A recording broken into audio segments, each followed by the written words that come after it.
Bu gecə göyün qapıları, asimanın qapıları açıqdır. Rəhmət qapıları açılıb qardaşlar. 15 Şaban gecəsi. Sonra hədisin ardında buyurur ki, nədir o? Rəhmət. Allahın razılığı, Allahın bağışlanmağı, Allahın lütfi, tövbə, nemət istəyirsən, hədiyyə istəyirsən, yaxşılıq istəyirsən.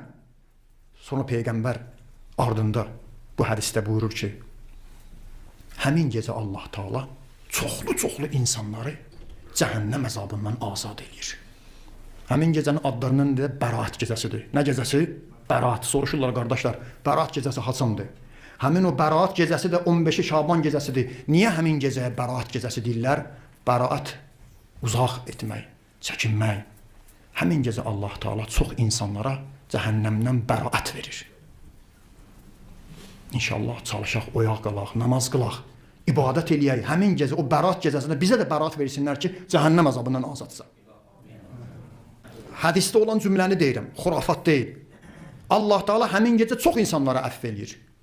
4 ayaqlı heyvanların bədənində olan tüklərin miqdarı qədər insanları cəhənnəm əzabından azad eləyir. Allah biz onlardan biri qərar versin.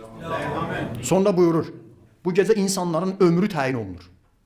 İnsanlara həmin gecə 1 illik ruzilərinə təsiri var. Allah Taala 1 illik insana xeyir bərəkətləri də həmin gecə hədisin ardı gedir. Sonra hədisin bəzi əməlləri var. İnşallah oyaq qalın, bacardığınızı eləyin, dua eləyin.